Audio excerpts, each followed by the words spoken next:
In this video, we are talking about the basic processor architecture. इस video में हम बात करेंगे बेसिक प्रोसेसर आर्किटेक्चर के बारे में। चलिए शुरू करते हैं। सबसे पहले हम इसमें आपको बताने जा रहे हैं प्रोसेसर सिस्टम आर्किटेक्चर के बारे में। इसमें हम आपको पहले बताएंगे प्रोसेसर सिस्टम आर्किटेक्चर के बारे में। तो जो प्रोसेसर सिस्टम आर्किटेक्चर होता है, इसमें टिपिकली कंसीडर किया जाता है प्रोसेसर सिस्टम के बारे में। टिपिकली यहाँ पर जो कंसीडर किया जाता है वो कंसीडर किया जाता है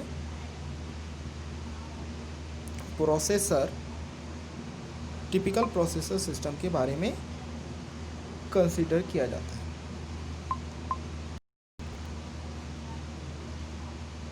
तो जो टिपिकल प्रोसेसर सिस्टम होता है,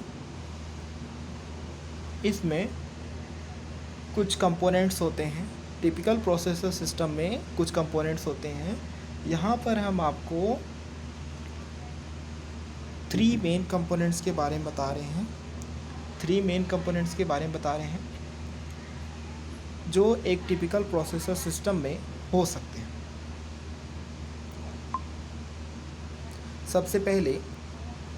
सबसे पहला जो कंपोनेंट होता है किसी भी प्रोसेसर सिस्टम में, वो होता है आपका CPU, जिसे हम कह सकते हैं, जिसका दूसरा नाम है, फुल फॉर्म है सेंट्रल प्रोसेसिंग यूनिट। इसके बाद जो सेकंड कंपोनेंट है टिपिकल प्रोसेसर सिस्टम में, वो है ALU। पहला है CPU, दूसरा है ALU। जनरली ये अलग अलग होते हैं, लेकिन इन सभी को एक ही के अंदर कंसीडर किया जा रहा है, इसलिए हम यहाँ पर ALU को एज अ सेकेंड टाइप नहीं लेंगे। जो ALU है CPU के अंतर्गत आएगा, और इसके साथ साथ ALU के अलावा इसमें CPU में और भी कंपोनेंट्स आएंगे, जैसे कि कंट्रोल लॉजिक,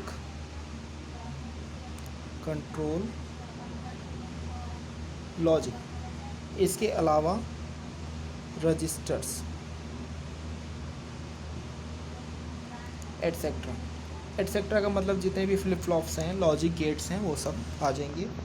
तो ये हो गया टिपिकल प्रोसेसर सिस्टम का फर्स्ट कंपोनेंट CPU, जिसके अंतर्गत आते हैं ALU, control logic, registers etcetera. इसके बाद आता है सेकेंड कंपोनेंट। इसके बाद आता है आपका सेकेंड कंपोनेंट, जो होता है मेमोरी। टिपिकल प्रोसेसर सिस्टम का सेकेंड कंपोनेंट है मेमोरी। अब हम आपको बताते हैं थर्ड कंपोनेंट के बारे में। जो थर्ड कंपोनेंट है वो है इनपुट आउटपुट इंटरफेसेस। तो इस तरीके से 3 कंपोनेंट होते हैं। पहला होता है CPU, दूसरा होता है मेमोरी, और तीसरा होता है इनपुट आउटपुट इंटरफेसेस। CPU के अंतर्गत होते हैं ALU, control logic, registers etcetera, यानी कि फ्लिप फ्लॉप्स, लॉजिक गेट्स, इनके बारे में। अब इन सारे यूनिट्स के बीच में, यानी कि memory, input output interfaces, CPU, इन सभी के बीच में क्या होना चाहिए? इन सभी के बीच में होना चाहिए इंटरकनेक्शन। तो इंटरकनेक्शन के लिए जो इस्तेमाल होते हैं, कुछ बसेस इस्तेमाल होते हैं, यानी कि बसेस का यूज़ करके क्या किया जाता है? इंटरकनेक्शंस इस्टेब्लिश किया जाता है। तो इन यूनिट्स के बीच में इंटरकनेक्शन करने के लिए 3 डिफरेंट बसेस का इस्तेमाल होता है। सबसे पहला इसमें होता है इंटरकनेक्शन के लिए, सबसे पहले इस्तेमाल होता है आपका एड्रेस बस का। सेकेंड इस्तेमाल होता है आपका डेटा बस, और थर्ड होता है कंट्रोल बस। इसका इस्तेमाल होता है। नेक्स्ट हम आपको बताने जा रहे हैं 8085 के माइक्रो प्रोसेसर आर्किटेक्चर के बारे में। अब हम आपको यहाँ पर क्या बता रहे हैं, हम आपको बता रहे हैं 8085 micro processor 8085 micro processor architecture के बारे में यहाँ पर हम आपको बता रहे हैं। तो 8085 माइक्रो प्रोसेसर आर्किटेक्चर को हम यहाँ पर क्यों स्टडी कर रहे हैं? हम इसलिए स्टडी कर रहे हैं क्यों, भले ही आपके सिलेबस में मेंशन है 8086, भले ही आपके सिलेबस में मेंशन है 8086, लेकिन इसका जो मेन बेस है वो है 8085 माइक्रो प्रोसेसर आर्किटेक्चर। तो इसीलिए हम यहाँ पर जो टॉपिक स्टडी कर रहे हैं वो एक्चुअली में है बेसिक माइक्रो प्रोसेसर आर्किटेक्चर। यानी कि जब भी आपको 8086 का प्रोसेसर आर्किटेक्चर स्टडी करना है तो उससे पहले आपको 8085 के बेसिक प्रोसेसर आर्किटेक्चर के बारे में पता होना चाहिए, इसलिए हम इसको यहाँ पर स्टडी कर रहे हैं।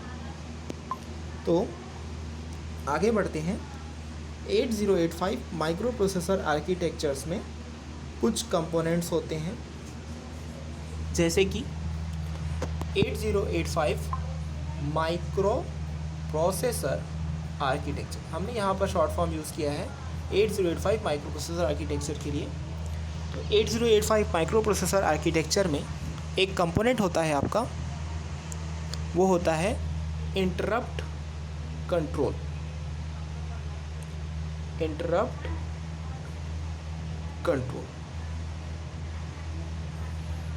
इस इंटरप्ट कंट्रोल में कुछ पिन्स होते हैं, उन पिन्स के नाम हम अभी आपको बताएंगे। इंटरप्ट कंट्रोल में यहाँ पर जो टोटल नंबर ऑफ पिन्स होते हैं वो होते हैं 6 टोटल पिन होते हैं इंटरप्ट कंट्रोल में 8085 माइक्रो प्रोसेसर आर्किटेक्चर के अंदर। जो पहला पिन होता है वो होता है INTR। फर्स्ट पिन क्या होता है? INTR, फर्स्ट पिन का नाम है INTR। इसके बाद आता है आपका सेकेंड पिन का नाम है INTA बार। सेकेंड पिन का नाम है INTA बार। अब आता है थर्ड पिन का नाम है RST 5.5। थर्ड पिन का नाम है RST 5.5।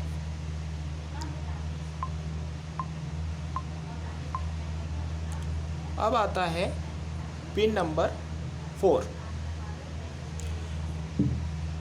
पिन नंबर 4 का नाम है यहाँ पर RST 7.5।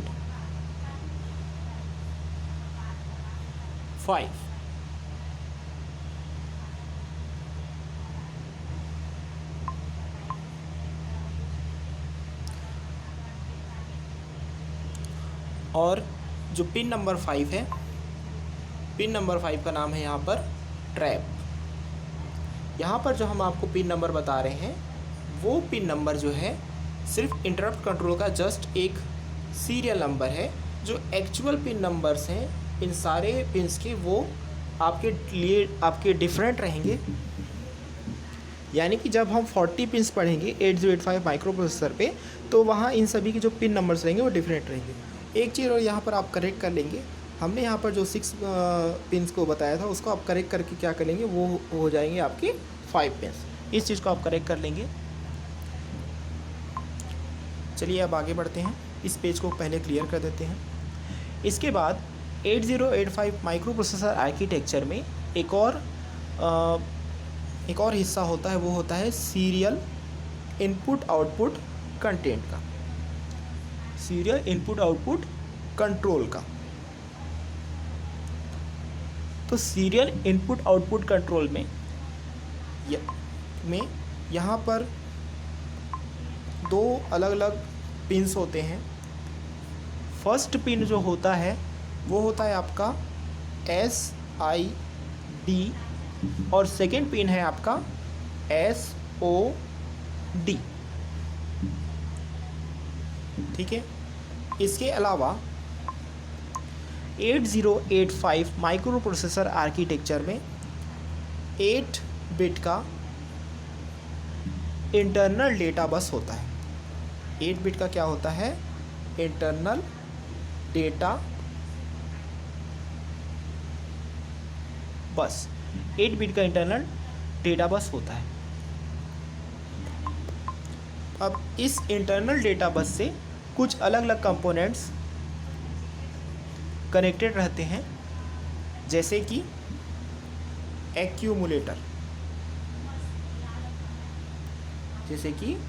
एक्यूमुलेटर, इसके अलावा टेम्पररी रजिस्टर। अभी जो कंपोनेंट्स हम आपको बता रहे हैं ये सभी कनेक्टेड रहते हैं 8 बिट इंटरनल डेटा बस से। एक्यूमुलेटर और टेम्पररी रजिस्टर के अलावा 8 बिट इंटरनल डेटा बस से फ्लैग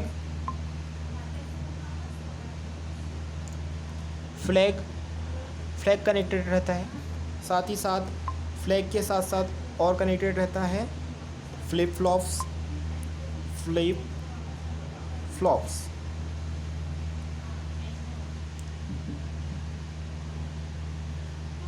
इसके अलावा फ्लैग्स और फ्लिप फ्लॉप्स के अलावा अर्थमेटिक लॉजिक यूनिट यानी कि ALU भी कनेक्टेड होता है 8 बिट इंटरनल डेटा बस से।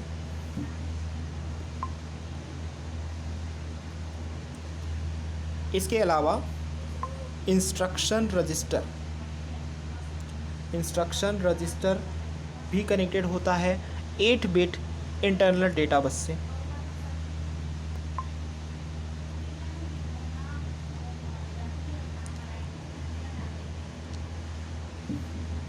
और साथ ही साथ मल्टीप्लेक्सर भी कनेक्टेड होता है 8 बिट इंटरनल डेटा बस से।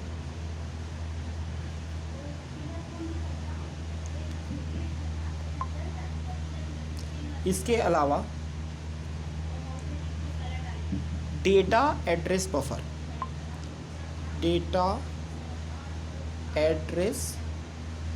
बफर ये भी कनेक्टेड होता है 8 बिट इंटरनल डेटा बस। तो अभी हमने आपको कुछ कंपोनेंट्स के नाम बताए जो कनेक्टेड होते हैं 8 बिट इंटरनल डेटा बस से। इसमें पहले था एक्यूमुलेटर, दूसरा था टेम्पररी रजिस्टर,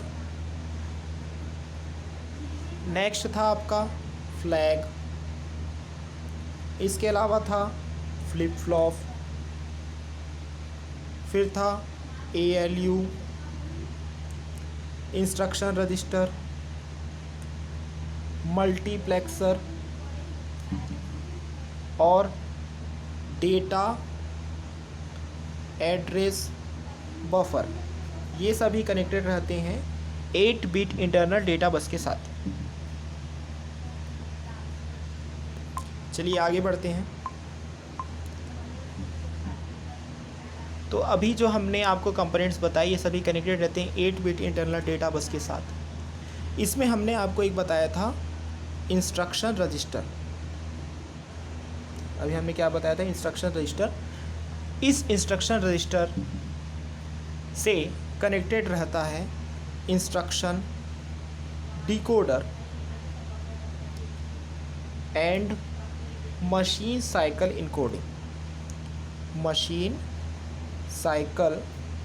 एनकोडिंग। ये कनेक्टेड रहता है आपके इंस्ट्रक्शन रजिस्टर से।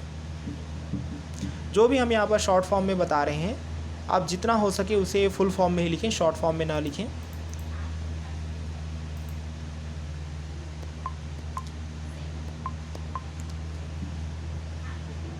अभी हमने आपको बताया कि इंस्ट्रक्शन रजिस्टर से कनेक्टेड होता है इंस्ट्रक्शन डिकोडर और मशीन साइकिल एनकोडिंग। ये कनेक्टेड रहता है इंस्ट्रक्शन रजिस्टर से। तो इंस्ट्रक्शन डिकोडर और मशीन साइकिल एनकोडिंग से एक और कंपोनेंट कनेक्टेड रहता है जिसका नाम है timing and control. Timing and control ये कनेक्टेड होता है instruction decoder and machine cycle encoding से। इस टाइमिंग एंड कंट्रोल के अंतर्गत कुछ डिफरेंट पिन्स होते हैं, जैसे कि टाइमिंग एंड कंट्रोल में कुछ पिन्स होते हैं जैसे कि CLK, GEN,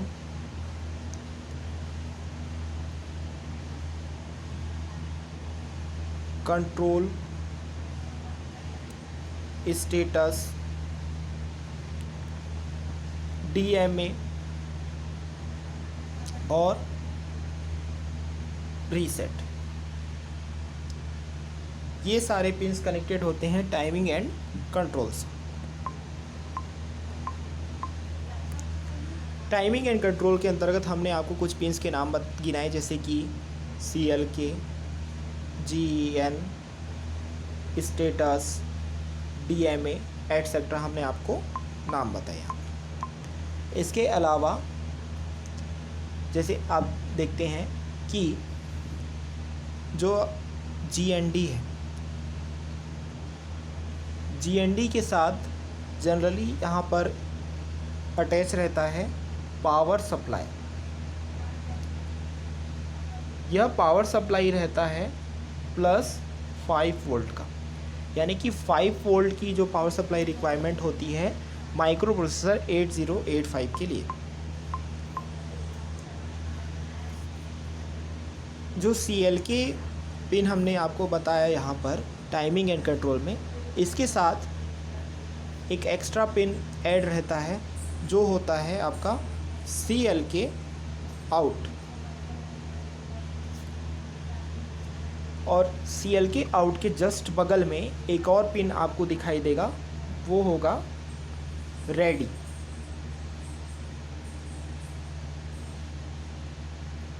यह एक रेडी स्टेट पिन है। इसके अलावा जो हमने आपको टाइमिंग एंड कंट्रोल में कंट्रोल नाम का पिन बताया था, इससे जुड़े हुए 2 सब पिन्स रहते हैं। एक होता है RD बार और दूसरा होता है WR बार। और इसके अलावा इसमें रहता है ALE।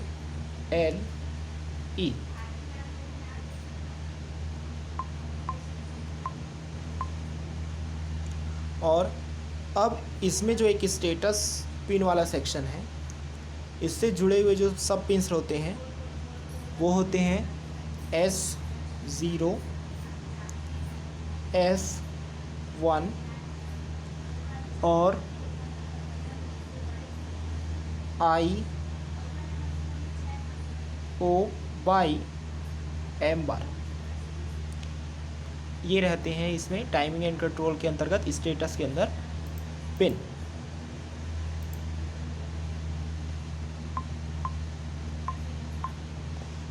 नेक्स्ट जो रहता है वो रहता है इसमें DMA टाइमिंग एंड कंट्रोल में। इस DMA से कनेक्टेड 2 पिन्स रहते हैं।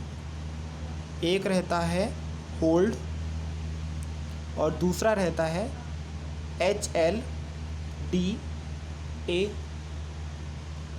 ये रहते हैं। इसके बाद DMA के बाद इसमें रहता है रीसेट। तो रीसेट से के लिए यहाँ पर दो पिन रहते हैं। एक रहता है आपका रीसेट इन बार, रीसेट इन बार, और दूसरा होता है रीसेट आउट।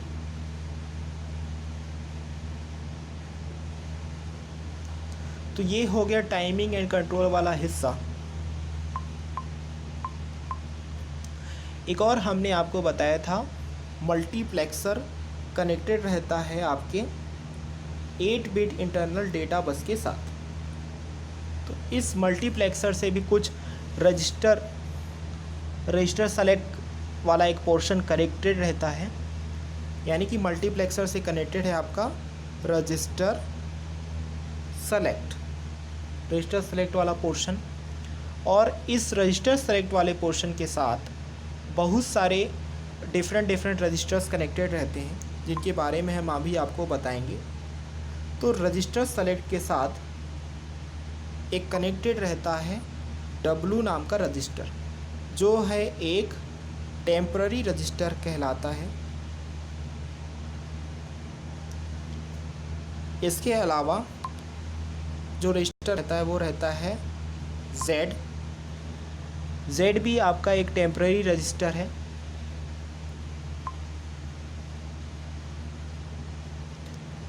इसके अलावा इसमें रहता है B रजिस्टर, और रहता है इसमें C रजिस्टर,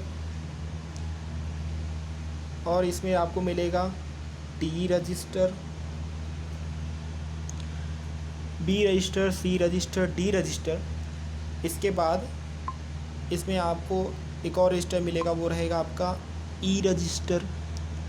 E रजिस्टर के अलावा इसमें आपको मिलेगा H रजिस्टर। H रजिस्टर के अलावा इसमें हो सकता है L रजिस्टर। तो ये सारे रजिस्टर इसमें मौजूद होते हैं।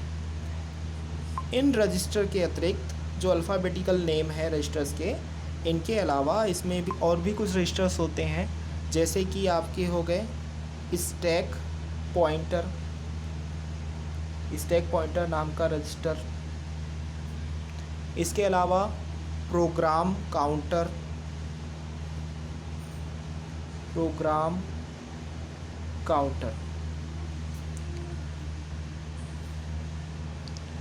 तो अभी तक जो हमने आपको रजिस्टर्स बताए उसमें से, जैसे अभी हमने आपको क्या क्या बताया, हमने आपको बताया W register, Z register, B register, C register, D register, E register, H register, L register, stack pointer हमने आपको बताया, एक बताया प्रोग्राम काउंटर। ये सभी जो पोर्शन रहता है, ये रहता है आपके रजिस्टर सेलेक्ट के साथ रहता है। इसी में प्रोग्राम काउंटर के नीचे, प्रोग्राम काउंटर के जैसे आप नीचे आएंगे तो आपको मिलेगा इंक्रीमेंटर, डिक्रीमेंटर, एड्रेस लैच, ये रहेगा। तो अभी तक जो रजिस्टर्स हमने देखे, जैसे कि W registers, Z registers, B register, C register, D registers, E registers, H register, L register, stack pointer, program counter, increment, decrement, address latch, इन सभी को मिलाकर बोला जाता है रजिस्टर एरे।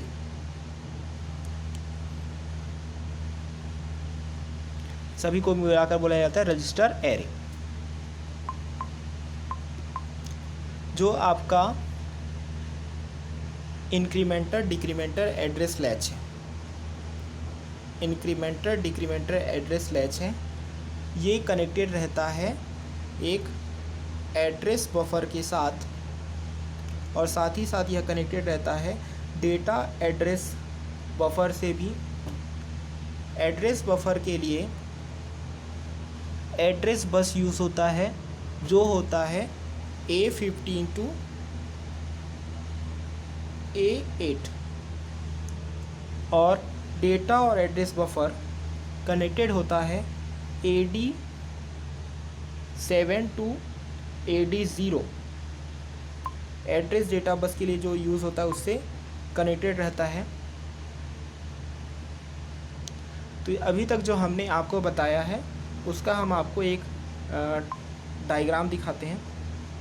जैसे ये है आपका 8085 का माइक्रो प्रोसेसर आर्किटेक्चर, जिसके बारे में हम आपको शॉर्ट में बता रहे थे, जिसमें हमने आपको बताया कि इसमें इंटरप्ट कंट्रोल होता है, serial input output control, 8 bit internal data bus, accumulator, temporary register, flag flip flop, ALU, instruction register, multiplexer,